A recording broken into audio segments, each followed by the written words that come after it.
Nos separamos porque ele escolheu o filho de outra mulher. Não imaginei o que viria depois. O cheiro de café ainda pairava na cozinha quando André chegou naquela tarde de quinta-feira. Eu estava corrigindo provas no balcão da nossa pequena casa em Joinville, cercada por pilhas de trabalho sobre a Revolução Industrial que meus alunos do 9º ano haviam entregado. O barulho da chave na fechadura me fez levantar os olhos, mas foi o silêncio que se seguiu que me alertou. André não cumprimentou como sempre fazia. Não perguntou sobre meu dia, não roubou um pedaço do bolo de cenoura que eu havia feito no domingo e que ainda resistia na geladeira. Ele simplesmente ficou parado na entrada da sala, com aquele olhar perdido que eu havia aprendido a reconhecer nos últimos anos de casamento. O olhar de quem carrega segredos pesados demais para uma pessoa só. Fernanda, precisamos conversar, disse ele, e meu estômago se contraiu. 8 anos de casamento me ensinaram que essa frase nunca precedia boas notícias. Fechei a caneta vermelha que usava para corrigir as provas e me virei completamente para ele. André tinha 38 anos, mas naquele momento parecia carregar o peso de uma vida inteira nos ombros. Seus cabelos castanhos, sempre bem arrumados, estavam bagunçados, como se ele tivesse passado as mãos várias vezes por eles durante o dia. O que aconteceu? Perguntei, tentando manter a voz calma. Ele se aproximou, mas não se sentou. Ficou ali, de pé, mexendo nervosamente com as chaves que ainda segurava na mão. O barulho metálico ecoava na sala, marcando cada segundo de silêncio como um metrônomo descompassado. A Carla morreu. O nome me atingiu como um soco no estômago. Carla. Ele nunca havia mencionado uma Carla. Pelo menos não que eu me lembrasse. Minha mente começou a vasculhar memórias, tentando encontrar alguma referência a essa pessoa que aparentemente era importante o suficiente para causar aquela reação no meu marido. Carla? Repeti, genuinamente confusa. Quem é Carla? Era minha colega de trabalho, no escritório de arquitetura de Porto Alegre. Antes de eu vir para Joinville, antes de te conhecer, explicou ele. E havia algo em sua voz que não consegui decifrar. Culpa? Saudade? Medo? Sinto muito, disse, porque era o que se dizia nessas situações, mesmo quando 1000 perguntas borbulhavam na minha cabeça. O que aconteceu com ela? Acidente de carro. Foi muito rápido, segundo o que me contaram. André finalmente largou as chaves sobre a mesa de centro e se sentou no sofá, mas manteve distância de mim. Aquilo me incomodou mais do que eu gostaria de admitir. Nos momentos difíceis, costumávamos nos aproximar, encontrar conforto um no outro, mas desta vez, ele criou um abismo físico entre nós que espelhava algo muito maior. Ela tinha um filho, André continuou, e suas palavras saíram devagar, como se cada uma delas pesasse 1 tonelada. Lucas. Ele tem 5 anos. Meu coração começou a bater mais rápido. Havia algo na forma como ele disse o nome da criança. Uma ternura que me causou um frio na espinha. E onde ele vai ficar agora? Perguntei, embora uma parte de mim já soubesse a resposta. Ela não tinha família próxima. Os avós já morreram, não tinha irmãos. Eu. André fez uma pausa, respirou fundo e me olhou nos olhos pela primeira vez desde que chegou em casa. Eu quero adotá-lo, Fernanda. O mundo parou. Literalmente parou. O barulho dos carros passando na rua, o tic-tac do relógio da parede, até mesmo minha própria respiração. Tudo silenciou por um momento que pareceu eterno. Você quer o quê?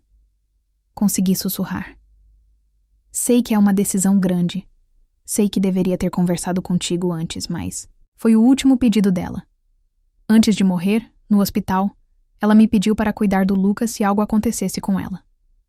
Espera. Levantei da cadeira, precisando de movimento para processar o que estava ouvindo. Vocês ainda mantinham contato depois de todos esses anos?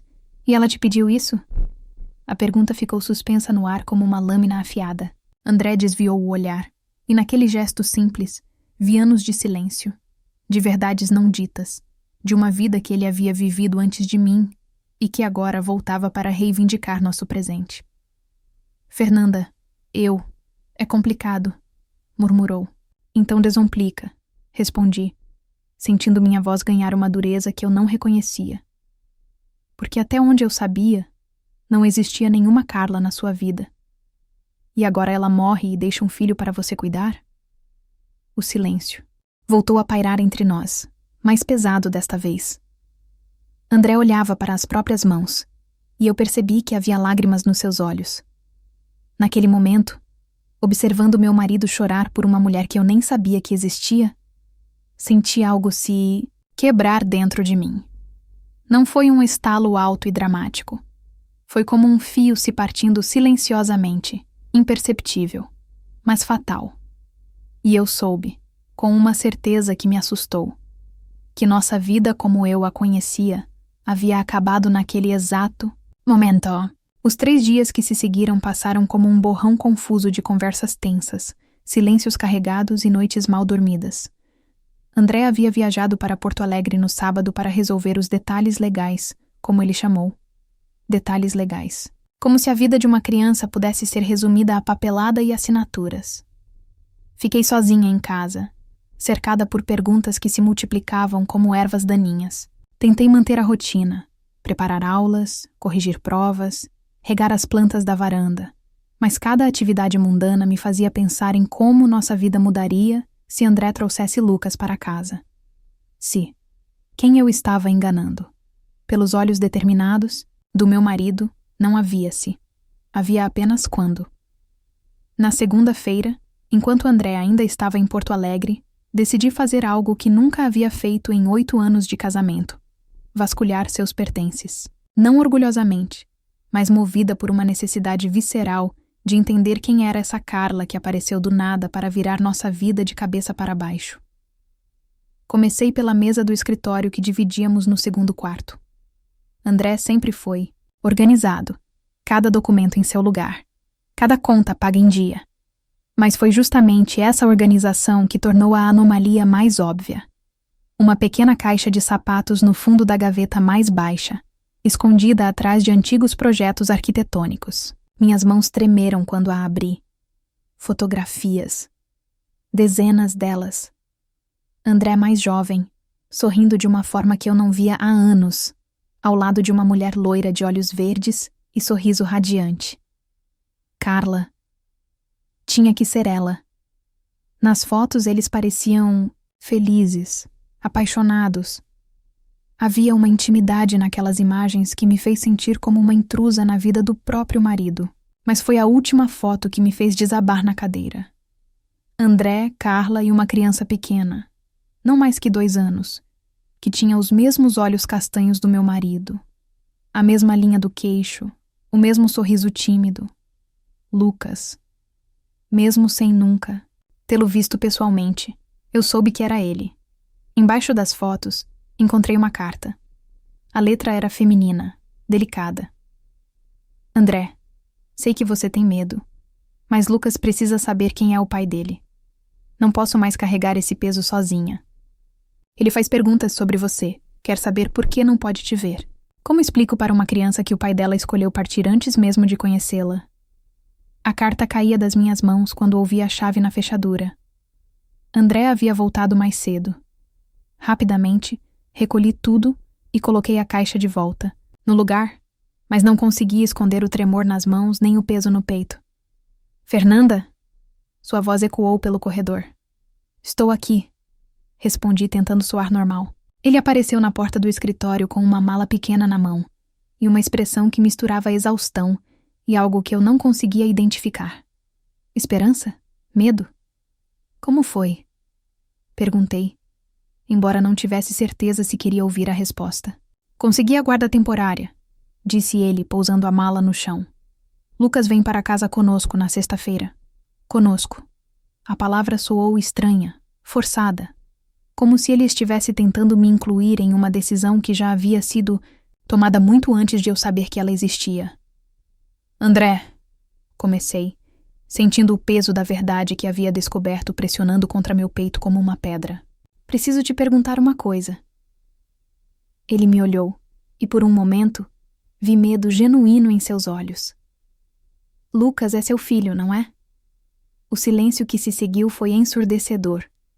André fechou os olhos, passou as mãos pelo rosto, e quando os abriu, novamente, eles estavam cheios de lágrimas. Como você soube? A confirmação me atingiu como um tapa, mesmo eu já sabendo a resposta.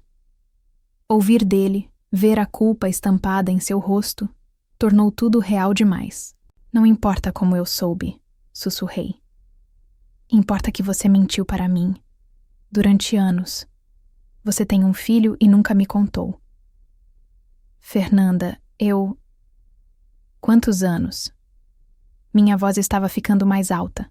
8 anos de confiança desmoronando. Há quantos anos você sabe que tem um filho e escolheu me enganar? André se aproximou, mas eu recuei instintivamente. Desde sempre, admitiu ele, e suas palavras foram como estilhaços de vidro. Eu soube quando Carla estava grávida, mas eu estava com medo. Era jovem, estava assustado, então eu fugi. Vim para Joinville, conheci você e pensei que podia começar de novo. Começar de novo, repeti, sentindo uma risada amarga escapar. E agora? Agora você quer que eu ajude a criar o filho que você abandonou? As lágrimas finalmente começaram a escorrer pelo meu rosto, anos de amor e confiança se desfazendo em gotas salgadas. Ele precisa de nós, Fernanda. Ele não tem mais ninguém. Ele sempre precisou de você, respondi, minha voz quebrando. A diferença é que agora não tem mais escolha. Saí do escritório, deixando André sozinho, com seus segredos e suas lágrimas. Na cozinha, apoiei as mãos na pia e tentei respirar, mas sentia como se o ar tivesse ficado mais pesado, mais difícil de engolir. Sexta-feira. Lucas viria na sexta-feira, e eu não fazia a menor ideia de como seria capaz de olhar para aquela criança sem ver todas as mentiras que André havia construído ao nosso redor. A sexta-feira chegou como um funeral, inevitável, e carregada de um silêncio pesado que pairava sobre nossa casa. Acordei antes do despertador, depois de uma noite de sono fragmentado, onde sonhei com crianças de olhos castanhos que me chamavam de mentirosa. André havia dormido no sofá desde nossa discussão na segunda-feira. Não por minha exigência, mas por uma escolha silenciosa dele, como se soubesse que havia perdido o direito de dividir nossa cama. Preparei café extra forte e fiquei observando a rua pela janela da cozinha. Era um desses dias de inverno joinvilense, onde o céu permanece cinzento o dia todo, espelhando perfeitamente meu estado de espírito. As casas vizinhas pareciam normais, as pessoas seguindo suas rotinas habituais, alheias ao fato de que, dentro da casa de número 247, um casamento estava silenciosamente desmoronando. André apareceu na cozinha por volta das 9, já vestido e com a chave do carro na mão. Vou buscá-lo na rodoviária, disse, evitando meu olhar. A irmã da assistente social o trouxe de Porto Alegre. Assenti em silêncio. Não havia mais nada a dizer que já não tivesse sido dito ou gritado durante a semana. Fernanda. Ele hesitou na porta. Sei que você está magoada, e tem todo o direito. Mas Lucas, ele perdeu a mãe. Por favor, pelo menos seja gentil com ele. A ironia era cruel. Ele me pedia para ser gentil com a criança enquanto tinha sido impiedoso comigo durante anos. Mas não era culpa de Lucas. Nada disso era culpa dele. Só vai, sussurrei. Quando André saiu, a casa ficou tão silenciosa que eu podia ouvir meus próprios pensamentos ecoando pelas paredes. Tentei me distrair arrumando o quarto de hóspedes que havíamos rapidamente transformado em quarto infantil. André havia comprado uma cama nova, alguns brinquedos, roupas, tudo muito prático, muito funcional, muito desesperado. Foi ali, organizando pequenas camisetas e calças, que a realidade me atingiu de forma brutal. Uma criança viveria conosco. Uma criança que não conhecia, filho de um homem que eu pensava conhecer. Como explicar para um menino de 5 anos que a mulher que deveria cuidar dele estava se sentindo traída pela própria existência dele? O barulho do carro na garagem me fez congelar. Eles haviam chegado. Ouvi vozes no jardim, a de André nervosa, e uma outra, pequena e tímida. Meu coração disparou. Respirei fundo, alicei a blusa e me dirigi para a sala, tentando compor uma expressão que não assustasse uma criança órfã. A porta se abriu, e André entrou primeiro, carregando uma pequena mochila azul. Atrás dele, segurando sua mão com força, estava Lucas. O impacto foi imediato e devastador. Ele era a miniatura perfeita de André. Os mesmos olhos castanhos, a mesma linha do queixo, até mesmo a forma como inclinava ligeiramente a cabeça quando estava inseguro. Mas havia algo mais. Uma fragilidade. Uma tristeza que uma criança de 5 anos não deveria carregar. Lucas. André se abaixou para ficar na altura do menino. Esta é a Fernanda. Ela vai morar conosco. Vai morar conosco. Como se eu fosse a visitante, a peça que não se encaixava no quebra-cabeças. Lucas me olhou com curiosidade misturada com timidez. Seus olhos estavam vermelhos. Provavelmente havia chorado durante a viagem. Vestia uma camiseta do Homem-Aranha e tênis, que já pareciam pequenos demais. Oi, disse ele, com uma voz tão baixa que eu mal conseguia ouvir. Oi, Lucas, respondi, surpreendida pela própria gentileza na minha voz. Você deve estar cansado da viagem. Ele assentiu e se aproximou mais de André, buscando proteção. O gesto me partiu o coração e me irritou ao mesmo tempo. Como André ousava ser o porto seguro daquela criança quando havia sido a tempestade na vida dela por 5 anos? Que tal se te mostro o seu quarto? Ofereci. Caminhamos pelos corredores da casa em silêncio. Lucas observava tudo com os olhos arregalados, como se estivesse tentando gravar cada detalhe. Quando abri a porta do quarto, ele parou na entrada. Este é meu quarto? Perguntou, incrédulo.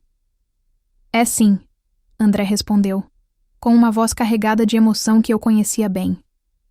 Tudo seu. Lucas entrou devagar, tocou a cama nova, os brinquedos ainda na embalagem. Então, para minha surpresa, se virou para mim. Obrigado, disse, com uma educação que me desarranjou completamente. Naquele momento, observando aquela criança agradecendo por ter um lugar para dormir, senti algo se mover dentro de mim. Não era perdão pelo que André havia feito. Não era aceitação da situação. Era algo mais primitivo, mais humano. Compaixão por um menino que havia perdido tudo e agora estava tentando se agarrar aos fragmentos de uma nova realidade. De nada, respondi, e percebi que minha voz estava mais suave. Está com fome? Durante o almoço, Lucas comeu em silêncio, observando André e a mim, como se estivesse tentando decifrar as regras da casa. Respondeu às perguntas com monossílabos, agradeceu pela comida, pediu licença para se levantar da mesa. Foi só quando André o colocou para dormir à tarde, depois de um dia exaustivo, que conseguimos ficar sozinhos novamente. Ele é educado, comentei, quase sem pensar. A Carla o criou bem. André respondeu, e o nome dela entre nós novamente trouxe toda a atenção de volta. André, comecei, escolhendo as palavras cuidadosamente. Não sei se consigo fazer. Isso. Ele me olhou com desespero nos olhos. Fernanda, por favor. Ele não tem mais ninguém. E eu? Explodi em um sussurro forçado para não acordar Lucas. E eu, André? Onde fico eu nessa história? Você mentiu para mim durante anos. Trouxe seu filho para casa sem me consultar de verdade. E agora espera que eu simplesmente aceite tudo e vire mãe instantânea de uma criança que é a prova viva da sua traição? André ficou em silêncio, porque não havia resposta para isso. Não havia resposta que pudesse consertar 8 anos de mentiras ou apagar a dor que estava me consumindo por dentro. Olhei na direção do quarto onde Lucas dormia e senti meu coração se partir em pedaços menores. Aquela criança não merecia pagar pelo pecado dos adultos, mas eu também não merecia carregar o peso de uma verdade da qual havia sido excluída por tanto tempo. Naquela noite, pela primeira vez na vida, pensei seriamente em ir embora. 3 semanas se passaram como uma dança desajeitada, onde todos os passos estavam errados. Lucas havia se adaptado à rotina da casa com uma facilidade que me quebrava o coração. Acordava cedo, tomava café em silêncio, brincava sozinho no quarto até André chegar do trabalho. Era como se ele tivesse aprendido a ocupar o menor espaço possível, a causar o mínimo de inconveniente. Eu tentava manter distância, mas era impossível ignorar completamente uma criança que dividia o mesmo teto. Às vezes o encontrava na cozinha pela manhã, ainda de pijama, tentando alcançar um copo no armário alto. Ou o via pela janela no quintal, empurrando um carrinho de brinquedo e fazendo ruídos de motor baixinho, como se até mesmo suas brincadeiras precisassem ser discretas. André havia se transformado. O homem que eu conhecia, sempre contido e cerebral, havia se tornado um pai desesperado para compensar 5 anos de ausência. Chegava em casa com presentes, livros, brinquedos, doces, como se pudesse comprar o perdão de uma criança que nem sabia que precisava perdoá-lo. Foi numa tarde de sábado que tudo desmoronou de vez. Eu estava na lavanderia dobrando roupas quando ouvi Lucas chorando no quarto. Não era um choro comum de criança. Era o som de um coração partido, desesperado, inconsolável. André havia saído para comprar tinta para pintar o quarto do menino. Mais uma tentativa de ser o pai perfeito. Então era só eu e Lucas em casa. Hesitei na porta do quarto. Durante 3 semanas, havia me mantido como uma estranha educada na própria casa, oferecendo ajuda quando necessário, mas evitando qualquer envolvimento emocional real. Mas aquele choro era impossível ignorar. Lucas. Bati levemente na porta entreaberta. Posso entrar?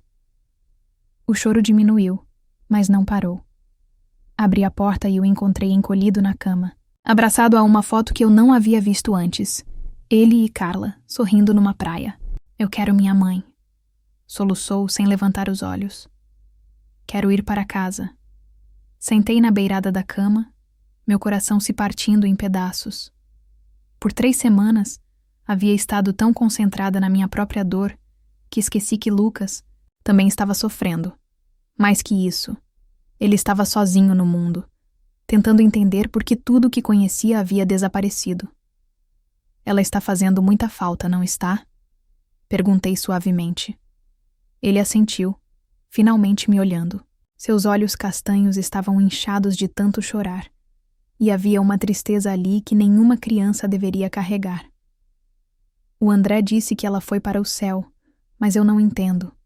Sussurrou. Por que ela não me levou junto? A pergunta me atingiu como um raio. Como explicar para uma criança de 5 anos os mistérios da morte, do abandono, do amor imperfeito dos adultos? Às vezes, comecei, procurando as palavras certas. As pessoas que amamos precisam ir embora, mas isso não significa que elas não nos amam. Sua mãe te amava muito, Lucas. Tanto que pediu para o André cuidar de você. Mas eu não conheço ele, Lucas confessou, e sua honestidade me desarranjou. Ele é legal, mas eu não lembro dele. E você não gosta de mim. A última frase foi como um tapa na cara. Durante 3 semanas, eu havia tentado ser cortês, educada, funcional. Mas uma criança de 5 anos havia percebido o que eu pensava que estava escondendo bem. Lucas, me aproximei um pouco mais. Não é que eu não gosto de você. É que é complicado. Às vezes os adultos ficam confusos com os próprios sentimentos. Por causa do meu pai? Perguntou. E a forma como disse meu pai, com uma mistura de esperança e incerteza, me fez perceber que André nunca havia contado a verdade para ele. O que você sabe sobre seu pai? Perguntei, cuidadosamente. Mamãe disse que ele foi embora antes de eu nascer, mas que ele era uma pessoa boa. Lucas limpou o nariz na manga da camiseta. Ela mostrava fotos dele às vezes. Eu achava que ele parecia comigo. Meu Deus. Carla havia contado a verdade para Lucas, mas André continuava fingindo ser apenas um amigo da família disposto a ajudar. Mais uma camada de mentira numa história já repleta delas. Lucas. Respirei fundo, tomando uma decisão que mudaria tudo. O André não é só um amigo da sua mãe. Ele é seu pai. O menino me olhou com os olhos arregalados, processando a informação. Ele é meu pai, de verdade? Perguntou, e havia uma esperança tão pura na sua voz que me fez chorar. É sim, confirmei, e pela primeira vez em 3 semanas, Lucas sorriu. Foi nesse momento que ouvi a chave na fechadura. André havia chegado. Fernanda? Lucas? Sua voz ecoou pelo corredor. Lucas saiu correndo do quarto e eu o ouvi gritar. Papai! A Fernanda me contou que você é meu pai de verdade. O silêncio que se seguiu foi ensurdecedor. Então ouvi passos rápidos no corredor e André apareceu na porta do quarto com uma expressão de pânico total. Fernanda, o que você fez? Sussurrou, como se eu tivesse cometido algum crime terrível. Contei a verdade. Respondi me levantando. Algo que você deveria ter feito há muito tempo. Lucas ainda não estava pronto para... Não estava pronto? Minha voz subiu uma oitava. André, aquela criança perdeu a mãe. Foi arrancada da única vida que conhecia. E você ainda queria mentir para ele? Sobre quem ele é? Sobre quem você é? André passou as mãos pelo cabelo, um gesto que eu conhecia bem e que sempre indicava que ele estava perdido. Você não entende. Não, André. Você que não entende, interrompi. Durante 5 anos você mentiu para mim sobre ter um filho. Durante 3 semanas você mentiu para ele sobre ser o pai. E você espera que eu fique aqui, assistindo vocês construírem um relacionamento baseado em mais mentiras? Ouvi Lucas chamando do corredor. Papai? Fernanda? Vocês estão brigando? André e eu nos olhamos. E naquele momento, compreendi que nossa situação havia se tornado insustentável. Não era mais só sobre nós dois. Sobre nosso casamento destroçado. Havia uma criança no meio. Uma criança que já havia sofrido demais e que não merecia ser exposta aos nossos conflitos. Não posso mais fazer isso, sussurrei. Não assim. Passei por André e saí do quarto, deixando-o sozinho com as consequências de suas escolhas. Na sala, Lucas me esperava, ainda segurando a foto da mãe, mas agora com um sorriso hesitante no rosto. Fernanda, ele se aproximou. Agora que eu sei que o André é meu pai, você vai ser minha nova mãe? A pergunta inocente foi a gota d'água. Ali estava uma criança que havia perdido tudo, perguntando se eu seria sua família, enquanto eu mal conseguia ficar na mesma casa que seu pai. Abaixei para ficar na altura dele e segurei suas mãozinhas pequenas.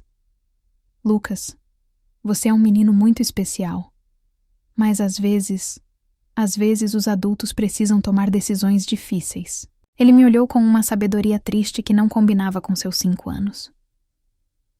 Você também vai embora? Perguntou como se já conhecesse a resposta. E naquele momento, olhando para aquela criança que já havia sido abandonada tantas vezes, tomei a decisão mais difícil da minha vida. 6 meses depois, eu estava sentada num café em Curitiba, onde havia me mudado para recomeçar, quando vi Lucas pela primeira vez desde que parti de Joinville. Ele estava no parquinho em frente ao café, brincando com uma senhora que reconheci como Dona Rosa, a avó de André. Meu coração disparou. Lucas havia crescido. Parecia mais forte, mais seguro.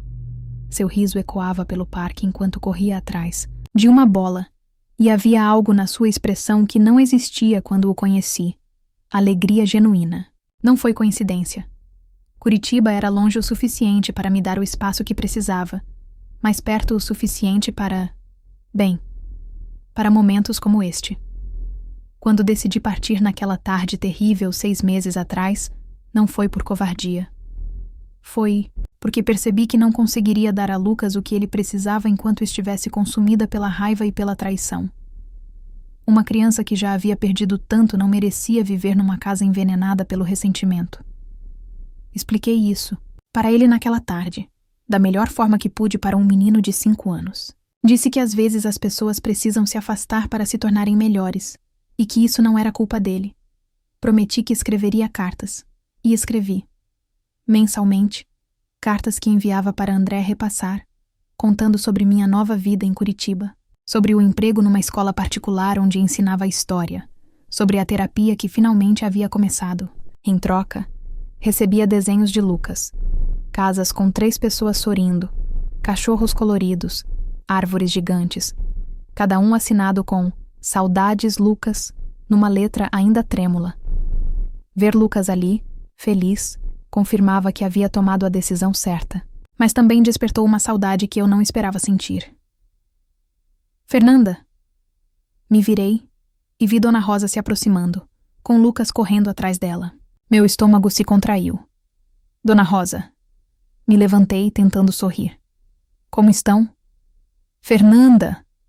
Lucas gritou, e para minha surpresa, correu direto para mim, me abraçando com uma força que quase me derrubou. "Você está aqui. Papai disse que você morava longe." O abraço daquela criança quebrou algo dentro de mim que eu não sabia que ainda estava inteiro. Por 6 meses, havia me convencido de que partir fora o melhor para todos, mas sentindo aqueles bracinhos ao meu redor, percebi que Lucas havia deixado uma marca na minha vida também. "Oi, pequeno", sussurrei, me abaixando para ficar na altura dele. "Você cresceu tanto. Papai ensinou a andar de bicicleta", contou animado. "E vó Rosa faz o melhor bolo de chocolate do mundo. Você quer ver minha bicicleta? Nova?" Dona Rosa me olhava com uma expressão que misturava compreensão e tristeza. "Ele pergunta por você", disse baixinho, enquanto Lucas voltou a brincar perto de nós. "André também. Ele mudou muito depois que você foi embora." "Como assim?" perguntei, embora não tivesse certeza se queria saber.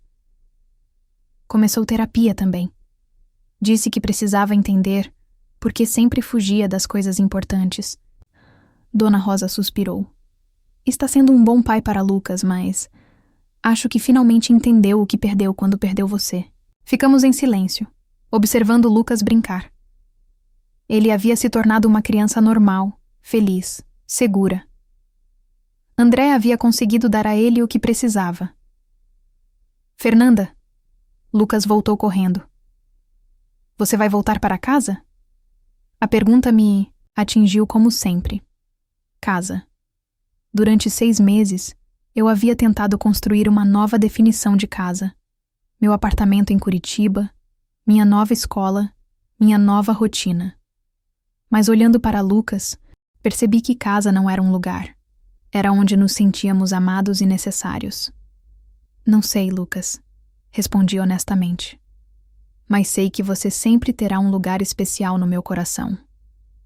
Ele pensou por um momento, com aquela seriedade, que às vezes me lembrava que ele havia vivido perdas que muitas crianças nunca experimentariam.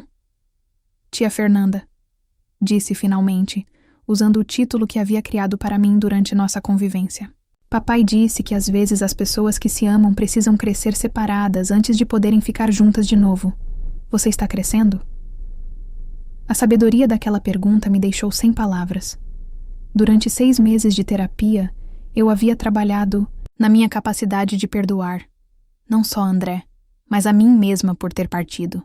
Havia aprendido que amor verdadeiro às vezes significava deixar ir, mas também que crescimento pessoal podia abrir caminhos para novos começos. "Estou tentando", respondi, sentindo lágrimas nos olhos.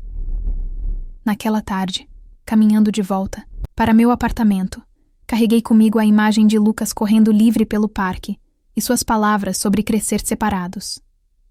Durante 6 meses, havia me concentrado em me tornar uma pessoa melhor, mais forte, capaz de amor sem ressentimento.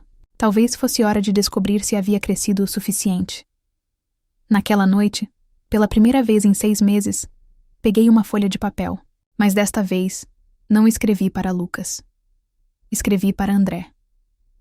"André, vi Lucas hoje. Ele está lindo, feliz, forte. Você conseguiu dar a ele o que ele precisava, e isso me enche de orgulho. Durante estes meses longe, aprendi muitas coisas sobre mim mesma, sobre perdão, sobre o que realmente significa amar alguém. Não sei se conseguiremos reconstruir o que tivemos, ou se deveremos construir algo completamente novo. mas sei que Lucas merece uma família inteira. E talvez estejamos prontos para tentar novamente. Se você também cresceu como eu cresci, se aprendeu a ser honesto como eu aprendi a perdoar, talvez possamos descobrir juntos o que significa ser uma família de verdade. Com amor e esperança, Fernanda. Selei a carta e a coloquei na mesa. Amanhã decidiria se a enviaria. Mas pela primeira vez em 6 meses, dormi sonhando com possibilidades ao invés de pesadelos. Sonhei com uma casa em Joinville, onde 3 pessoas haviam aprendido que o amor verdadeiro não é perfeito. É transformador. E às vezes, a maior prova de amor é ter a coragem de recomeçar. O sol nasceu diferente na manhã seguinte. E eu soube que havia chegado a hora de ir para casa. Fim. Obrigada por assistir até o final. Você gostou da história? Deixe um comentário. Quero saber o que você achou. Não se esqueça de deixar seu like e se inscrever agora para receber mais relatos emocionantes que você não vai querer perder. Ative o sino para ser notificado sempre que um novo vídeo for lançado. Vejo você na próxima história. Muito obrigada.